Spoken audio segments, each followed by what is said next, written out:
Good afternoon. This is Tamara Sweeney from Love Dominates, and I am so excited. I am here in Harrisburg today, and I'm meeting up with Dr. Lori Pittman, who is a licensed psychologist since 1997, and also Ashton Trimble, who is an MFT, an LPC, and a CCTP.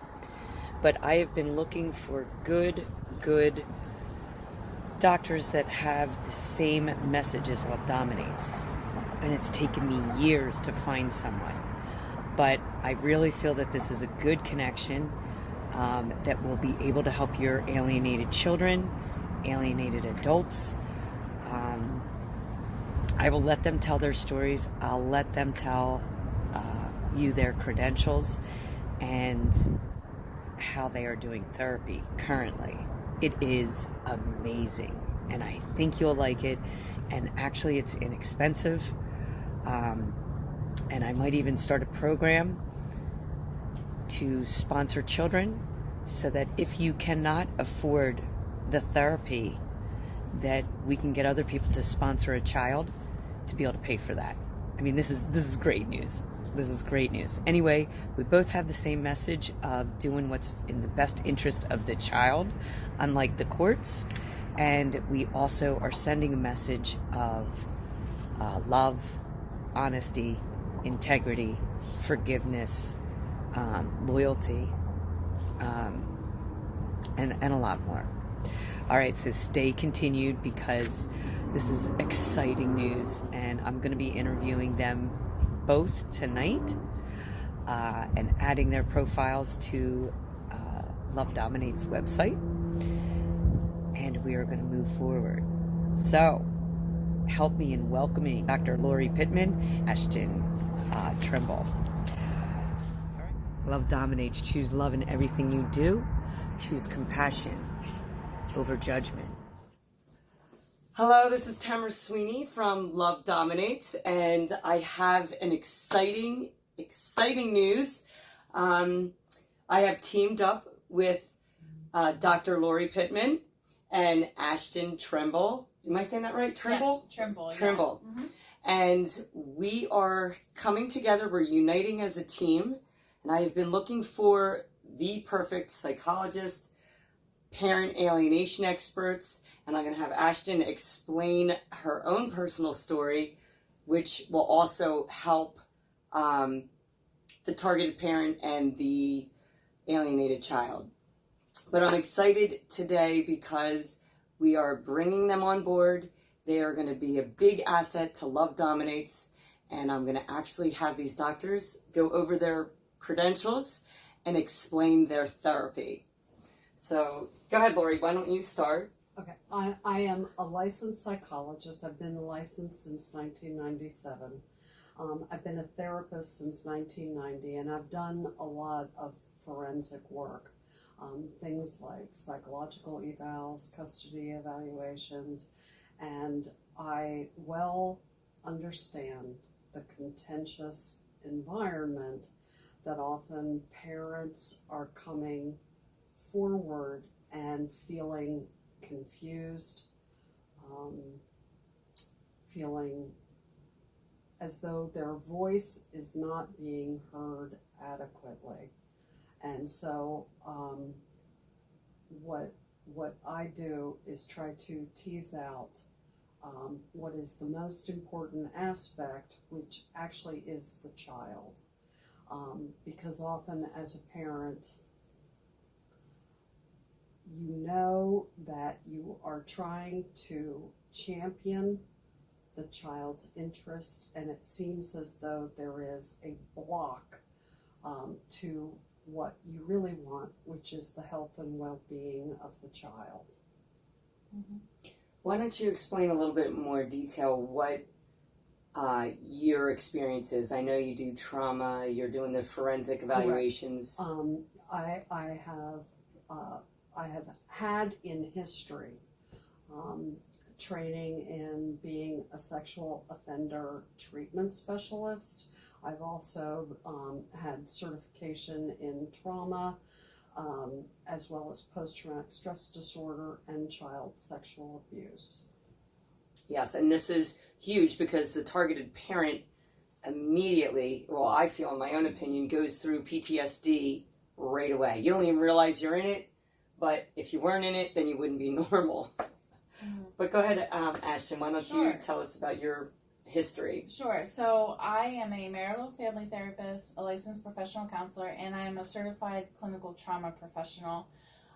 So while, I understand, of course, the parents go through their own trauma, but, the child does as well. And so I really I do a lot more of the children's therapy. I see, children that are, going through high conflict divorce. And that kind of rings true to my experience. My parents had a very high conflict divorce throughout my childhood. And so, I can kind of empathize with that, or sometimes be a voice for a child that doesn't necessarily know how to have that voice yet, right? I see children throughout that whole stage, be in the denial stage, or, when they're, what they call awakened or enlightened, afterwards on what had been going on. And it's their own trauma. And, I think Lori and I really try to encourage the whole family system to, heal and move forward, after all of this conflict has arisen. It's a very difficult task. I know that. Well, there's one thing I want to clarify is it's not so much you're trying to empower the child, you're trying to take that fear out of that child so that they can speak and have their own natural voice, without being manipulated by that one alienated parent. Mm-hmm. Absolutely. So. Absolutely. And also, I actually think that a lot of times in cases, I see anyway, is that there is too much power given to the child. Absolutely. I spoke on this a little bit at the rally to say, why are we asking our 8-year-olds and 10-year-olds, how much time they want to give to mom and dad? To think about it, that's so troubling. I could not sleep at night if, even if I was given that, as an adult. And when a child has that much power, the world is now not safe. Exactly. Thank you for saying that. Yes, absolutely. So even as co-parenters, I think, we kind of say, well, wait, why are we giving this to the child? Why are we giving this, power to the child? This child should not have to worry about this. See, that's what happens sometimes accidentally and sometimes intentionally. You will have other, like the school districts, the counselors or the principals or whomever, they're actually giving that power to the child, because when someone says they don't want to get involved, then you're basically saying it's okay not to talk to that other parent, where we need to teach everyone surrounding this child that you need both parents in your life. They need to hear that all the time so that they're not being pulled. Most toxic question is, who do you want to live with? Yes. Yeah, why would you ever put a child through that? Right. That's the courts for you. Right. And that's damaging, actually. Absolutely.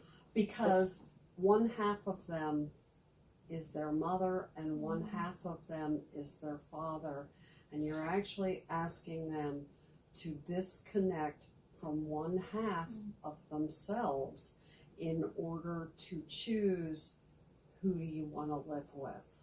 And that's where the courts come in, and they're starting the fighting. They want to destroy the families because there is underlying money behind it, but that's a whole nother topic. But here I feel really, really good about this because I want either Ashton or Lori to talk about the type of therapy that they have. It's very loving, and I totally believe, my overall message is to heal, you need love. And if everyone had love in their life, they're going to heal. So why don't you guys explain your first therapy that you guys are doing now, currently? One of the things we're doing is an animal-assisted therapy called bonding with Buddy.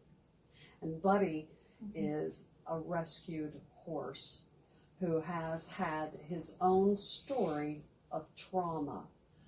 But the fabulous thing about Buddy is that as a result of him being a rescued horse, he now is happy, contented, and what we do is we offer to children either who are in a difficult transition or actually experiencing a traumatic divorce or some other traumatic circumstance. We encourage the child to do animal assisted therapy through Buddy. And as a result of Buddy being what's called a prey animal, meaning as a horse, they are vulnerable to being prey, Buddy is able to read the physiological, neurological, emotional, and mental experience of the child. And so through animal assisted therapy, this miraculous, mysterious ability of the child to feel what safe is, what it's like to be heard, what it's like to be with someone else, Buddy, who understands and then is able to motivate the child to speak their story. So part of what we offer is it's really a weekend experience where children are able to hear Buddy's story, how awful his traumatic experience was, where basically he was starving, he was neglected, he, was basically encouraged to be racing when he was not meant to be a racing horse. He's a Tennessee Walker. And yet, through being rescued, Buddy has learned the value of interaction and of revealing himself to others. And that's what we do for the child. The child then is able to share their experience with Buddy and eventually with the parents. In other words, once they feel sure-footed about Buddy's story and then their story, they are able for the first time to reveal their story to the parent. And I am telling you, we have experienced a rapid healing response in one weekend from, say, 1 to 2 years of therapy. Now, don't get me wrong. I love outpatient therapy. I do outpatient therapy. But for a child who is going through transitions, trying to navigate a parental divorce, where they are looking at their location now to the changing role that they have with the parent as a result of divorce. In other words, frequently in a marriage, a child learns the language of their role to the parent in the marriage.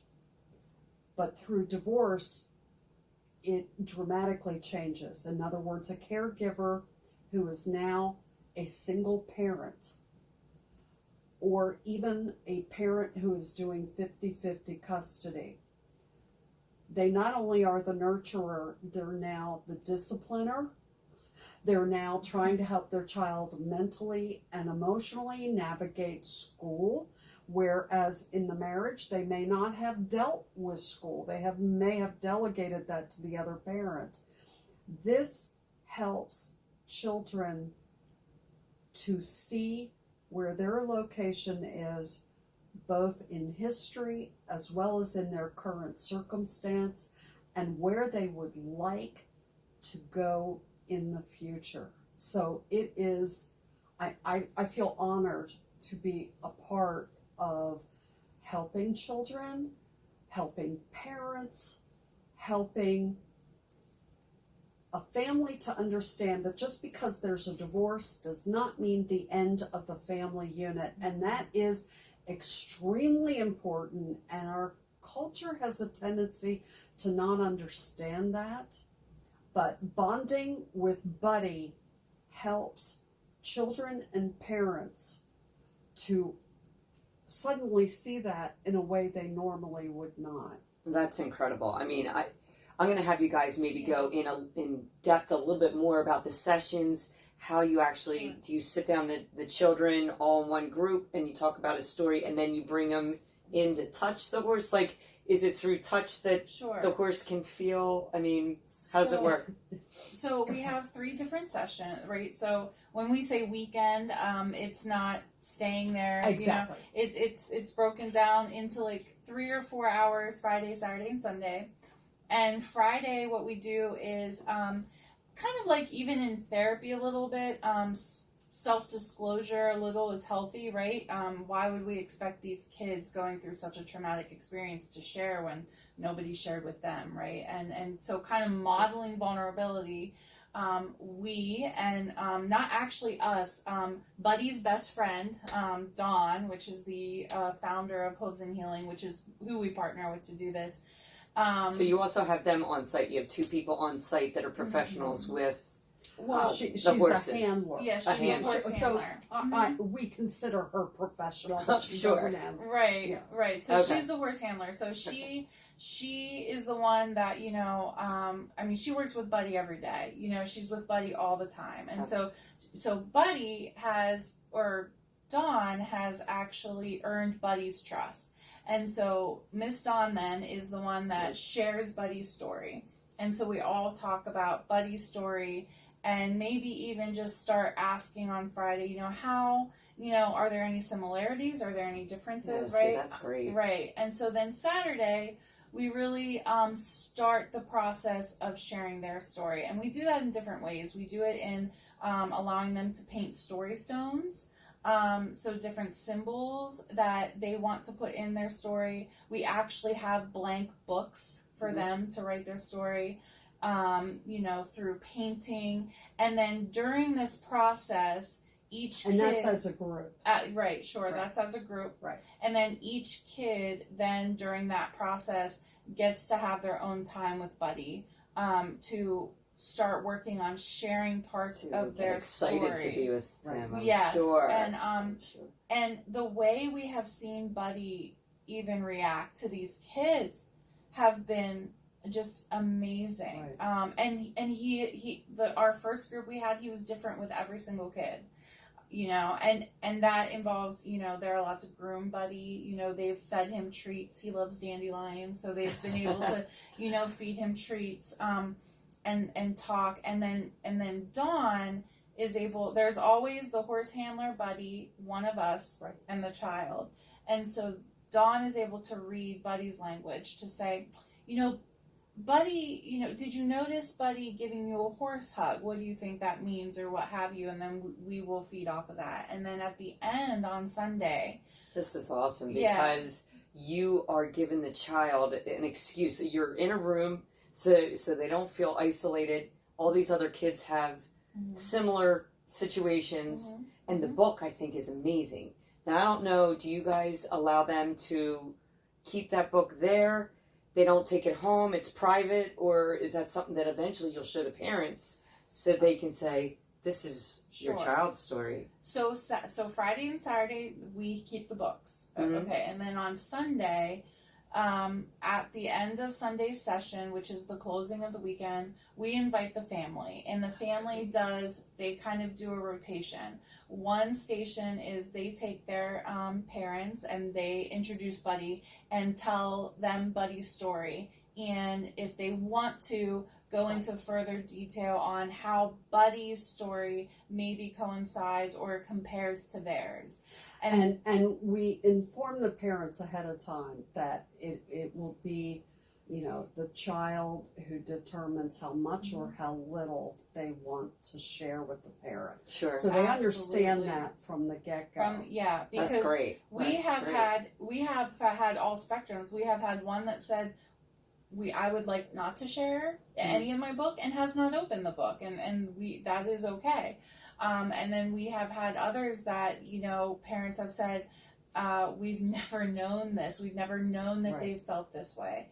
And then Which might help the parents co-parent better, because now they're Right. seeing the other side of the child, which is so hard for that angry parent to Absolutely. see. And I want to make it clear, there Mhm. are some parents who, if it is navigating a divorce, there are some parents who absolutely cannot stand to be in the presence of the other parent. Okay? right.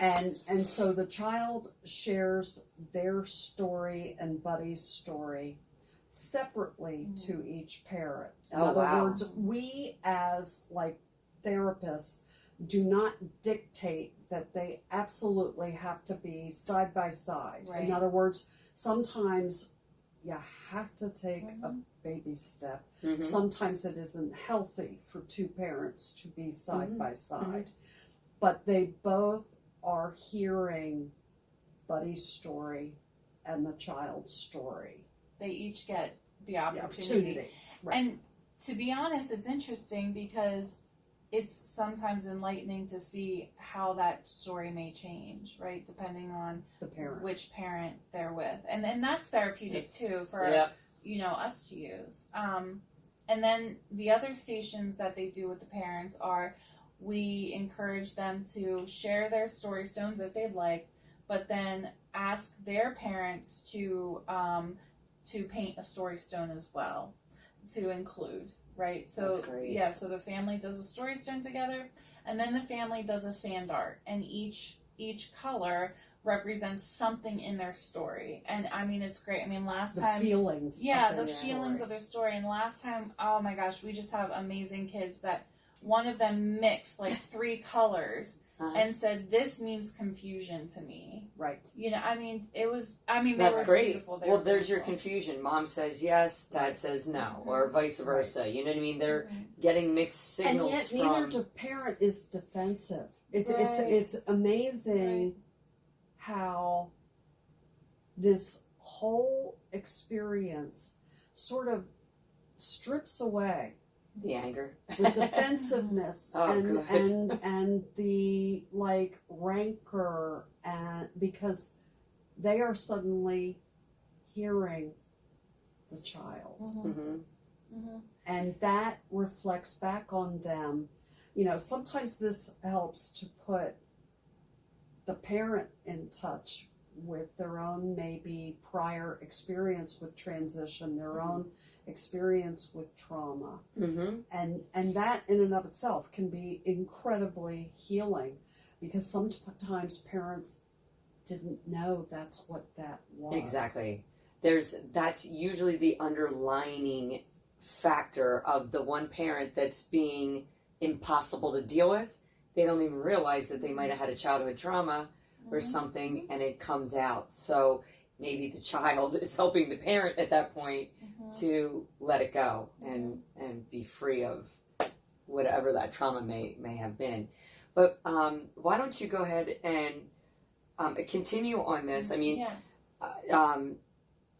for me, hearing this, what I get out of it is when a child is hearing the trauma of the horse, they feel sorrow, they feel sympathy, they're empathetic, and that horse went through that trauma, and so that horse needed love is basically what I'm saying. And then at the same time, these children are in such high conflict situations or whatever the case may be, and that horse can pick up Fight or that flight, tension. fight Yeah, or flight. Mhm. Right. exactly.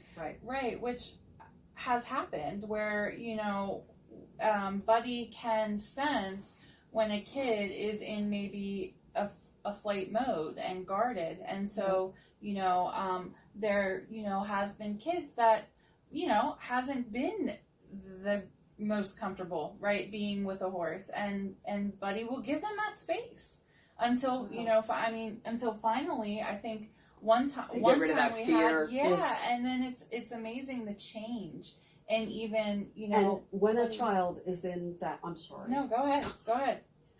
When the child is in that fight or flight mode, we encourage the child to put their hand on Buddy's heart, Oh. and his heartbeat helps to slow down their fight or flight mode. Oh, so they're pacing by Mhm. just touching his heart.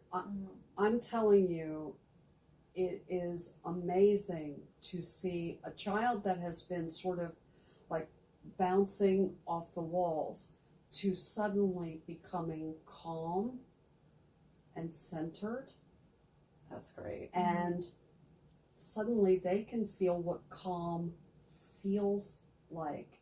I mean, there are some children, So they must You- be excited you to come notice. back. Oh, they are, absolutely. they tell their parents, Yeah. if there is another bonding with Buddy, Buddy. we want to do it. And That's parents awesome. respond, by saying, whatever you're doing, go, Mhm. please Keep do doing it. it. Yes. Well, and I think, and so our first time doing this, that's kind of what happened. Parents came up to us to say, hey, they want to do this, but not only that, they not only bond with Buddy, they bond with the kids that they're with all weekend. And so we thought, my goodness, wouldn't it be such a shame, right, if this just stopped here?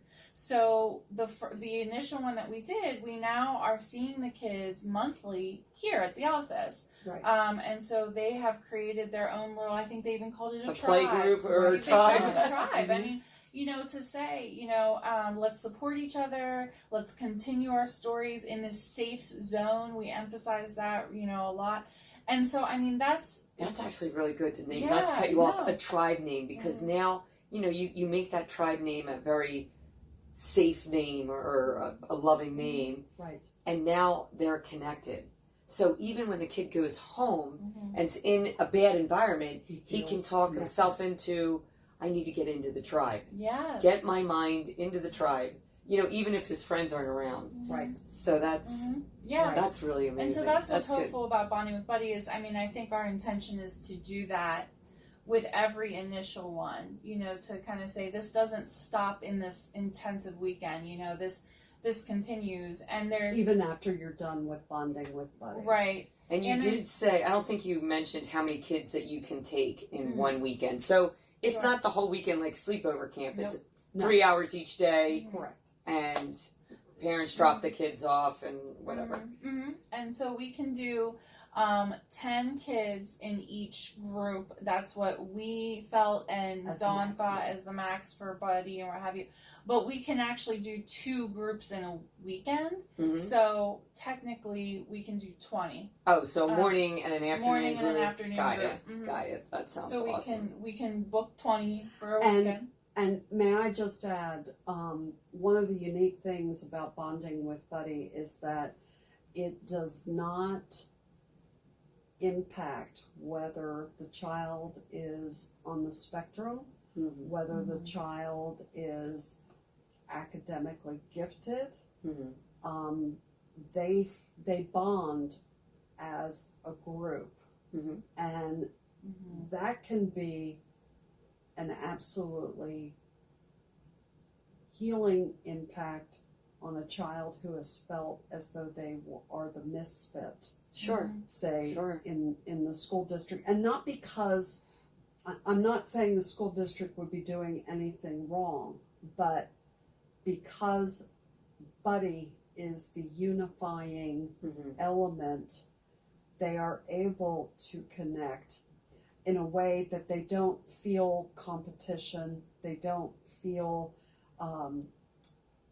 like they have to get into a Judged clique. or Right, yeah. right, in order to feel okay. So, I know they have those divorce groups in the school, but Mhm. kids really don't go because they're embarrassed. I tried getting my kids to go. I'm like, just Right. go and see Mhm.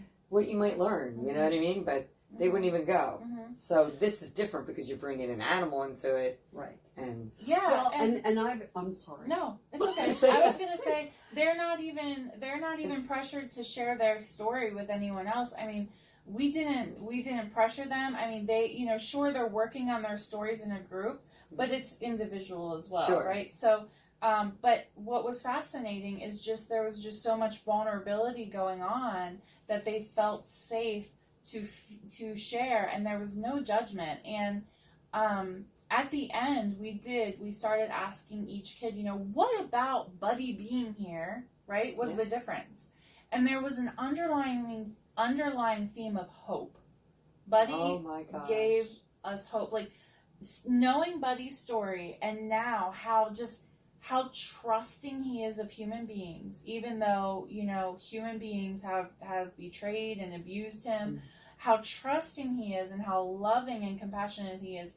It gave these children hope that you gave Buddy an important role, and then in a sense, Buddy feels obligated to get the children into that same, you know, element or environment, I guess I should say. Well, and there are other animals on this farm, Oh, yeah. and they're all rescue animals. Oh, that's And awesome. it is amazing for us as humans to see how appreciative a rescue animal Sure. is, such that it is like they look forward to the social interaction as animals Mm-hmm.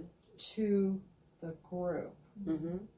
It is miraculous that when you're doing a group in a school, children tend to be too worried.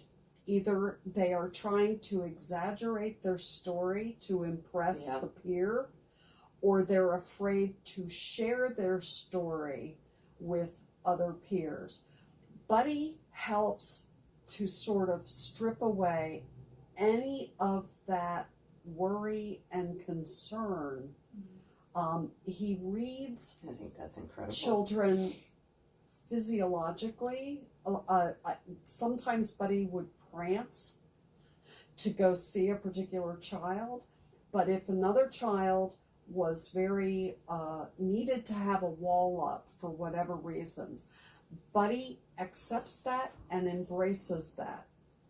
So Buddy goes to where the child is. That's amazing. And They this can read that. helps, you know, like as we share with the child and the child then shares the parent starts to read how to read where the child is. And that, as much as, you know, the children crave more contact after bonding with Buddy, the parents are able to take away a tool in the future for how to read the child. You need to have these parents write up their experiences to Dawn or to whomever. But I mean, to hear that, for me, it's all about the children. It's all about the healing. Also, the targeted parent.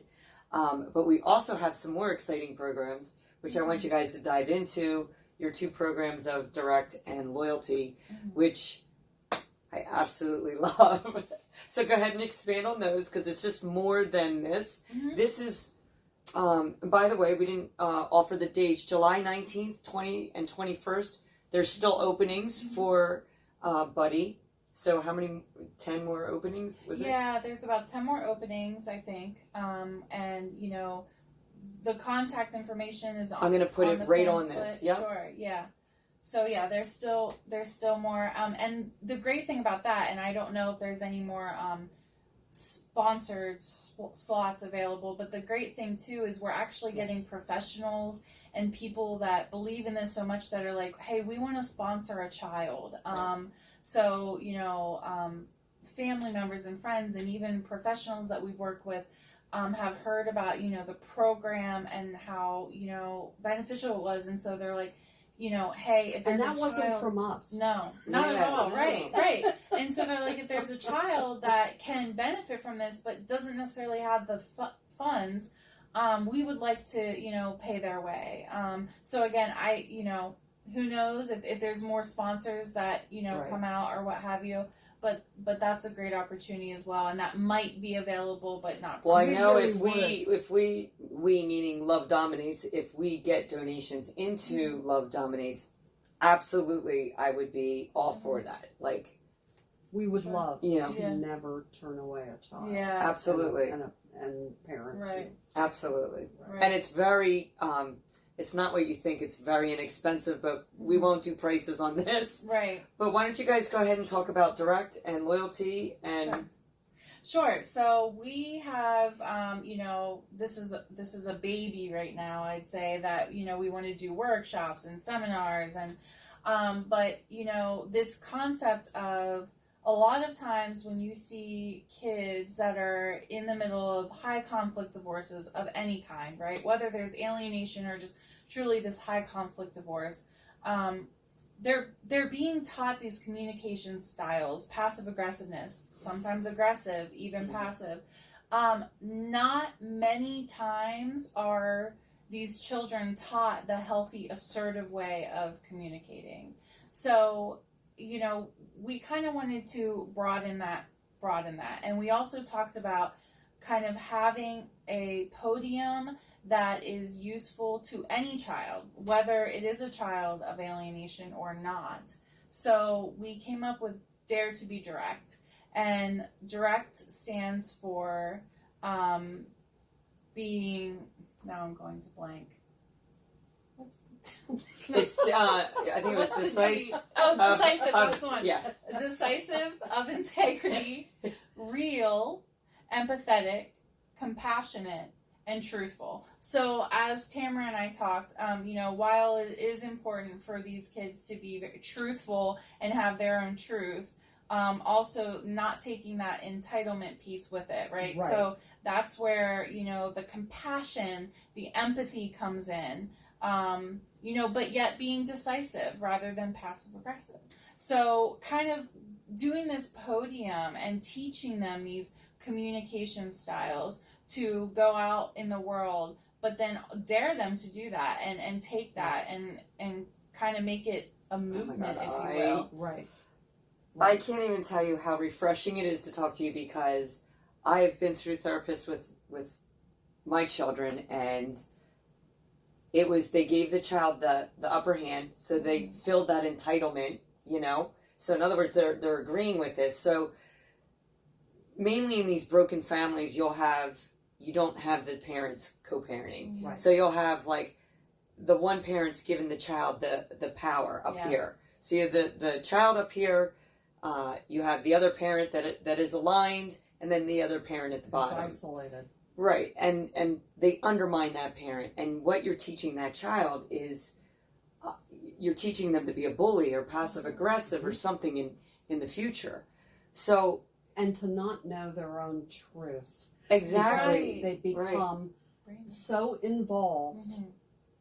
with what is being handed to them exactly. of They- how to communicate Mhm. that is not from a real place, but about trying to hurt the other Mhm. parent.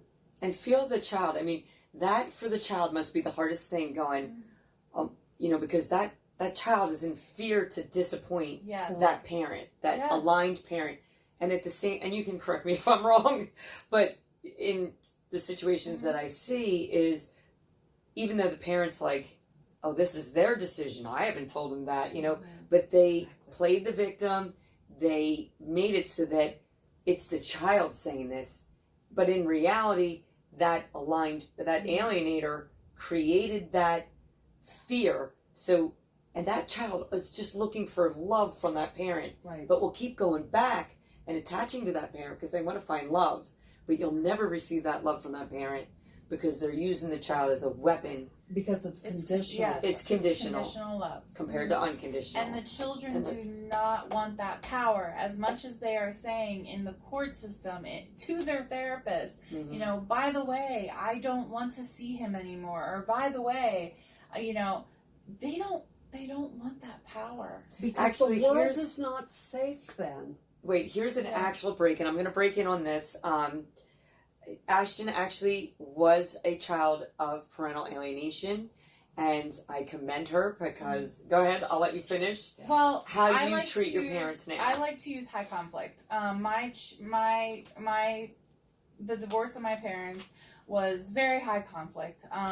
And when you had mentioned, children learn that language to use with both, I use that language, right? I didn't feel comfortable talking to my mom about my relationship with my father, and vice versa. I didn't feel comfortable talking with my father about my relationship with my mother. And, as an adult now, and this is what I can give, to children, that hope, that are in any type of, whether it's alienation or high conflict, that hope in saying, I have a great relationship with both of my parents, and there's divorce, and Right.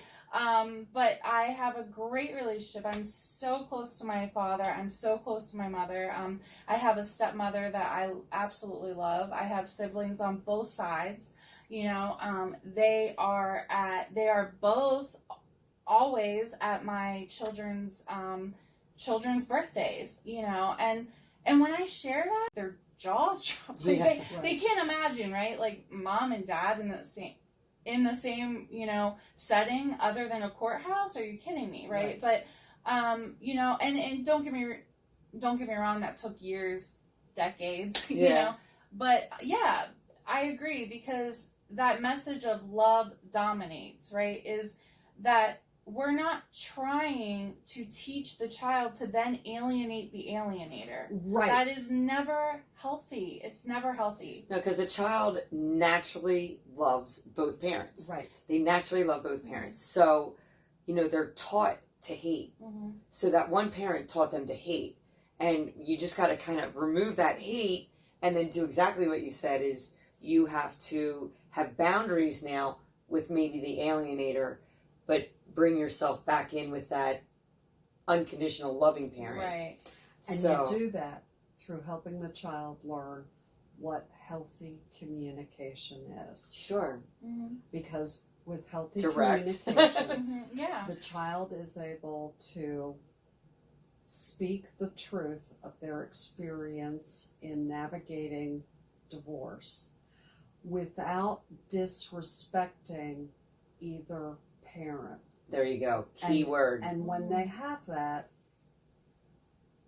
they can transplant themselves anywhere and the child will be okay. And the parent then learns to respect the child's truth, Sure. which is that the child longs to love both parents.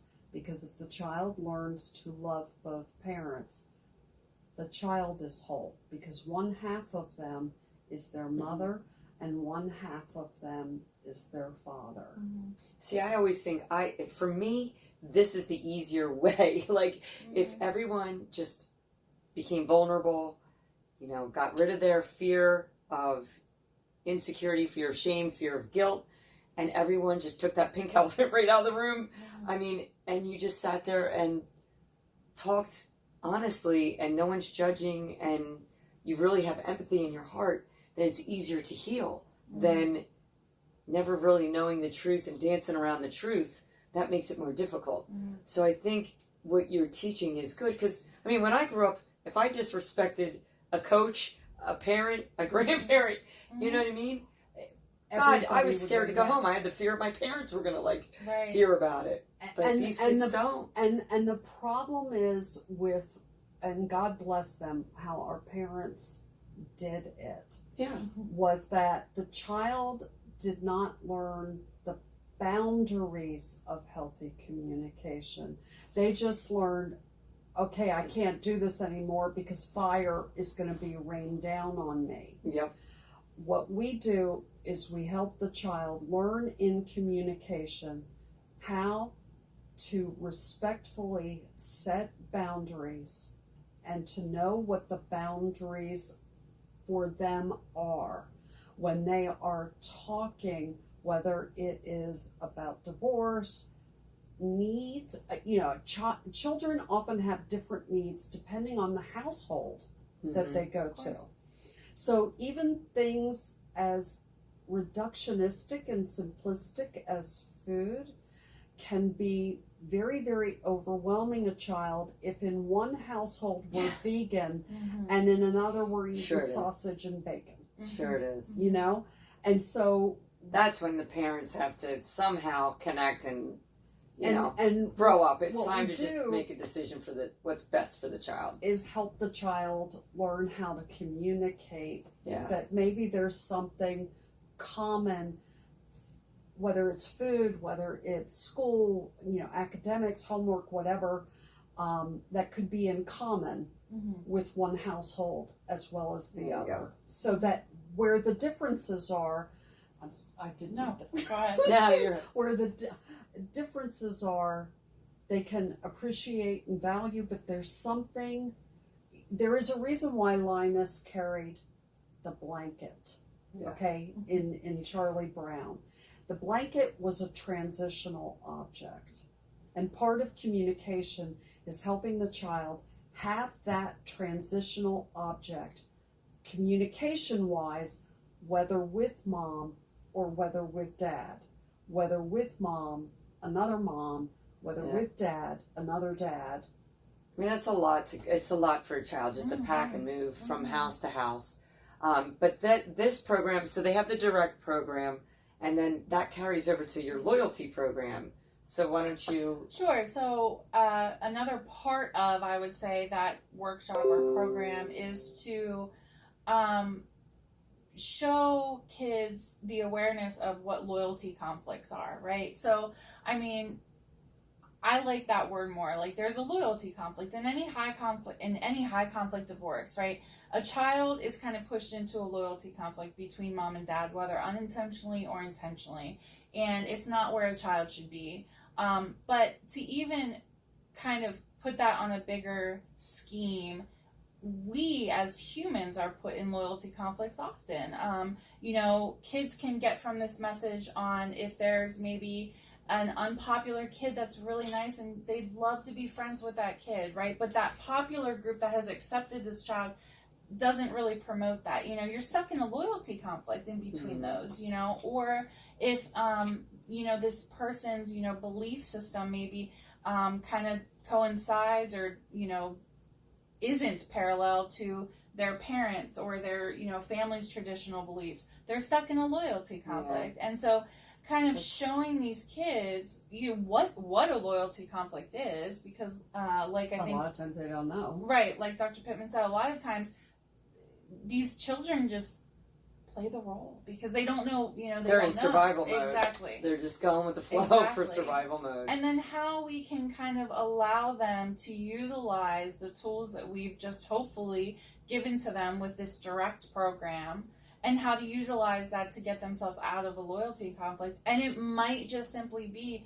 giving them phrases as, you know, I don't want to make that decision, right? Or, you know, I mean, being decisive could simply be, this is not my decision to make. That is my decision to say, this is not my decision to make. I'm not going to be in between, right? Yeah. So it's... Which they shouldn't at an age, you know, right. 16 and below, even 18 and below. Right. I mean, even a child at 25 doesn't want to pick their parents, No. you know? Right. So I think it's a really bad position for the child. Mm-hmm. But what, just a bullet point, you know, with all this different type of therapy, I am going to put both Dr. Pittman's and Ashton Trimble's CVs, their credentials, everything on the website. You'll be able to contact them. And this buddy who I want to meet now, we definitely want to promote that program for all our children, or anyone that's in some kind of trauma situation. Right. But then the direct program, to me, I think is very important because you're teaching either a child or an adult even to have that confidence in yourself to bring out that voice, because everyone has to be vulnerable to be able to be direct, to grow, yeah, and to be respectful at the same time, have that integrity, have the empathy, like you said, and compassion, and just be honest, be truthful, and you will see how much easier it is to do everything in life from that point on. Mhm. If you start now, every decision that you make from this point on, you can follow those patterns. You can follow the direct program Correct. and the loyalty program. Number one, these children need to be loyal to themselves. Mhm. You have to Amen. be able to love themselves Mhm. and have confidence enough to have a voice. Mhm. You know, so I really, really, really feel good about this whole program, and I am welcoming this very much. I'm so excited because I've been looking for over 2 years to find the right fit, and here we are. So, We're excited too. yes. Yeah, we are. Mhm. Do you guys have anything in closing you want to say? I didn't mean it to be this long, but this is going to be an excellent tool, and we'll put all the information out there, and we'll just grow from there. I just appreciate everybody who would watch and listen. We Yeah. will have some followers. Yeah, well, and thank you to Love Dominates followers for, taking the And time to meet Really, us. truly. I think it's going to be great. We actually have people that are doing this in the best interest of the child.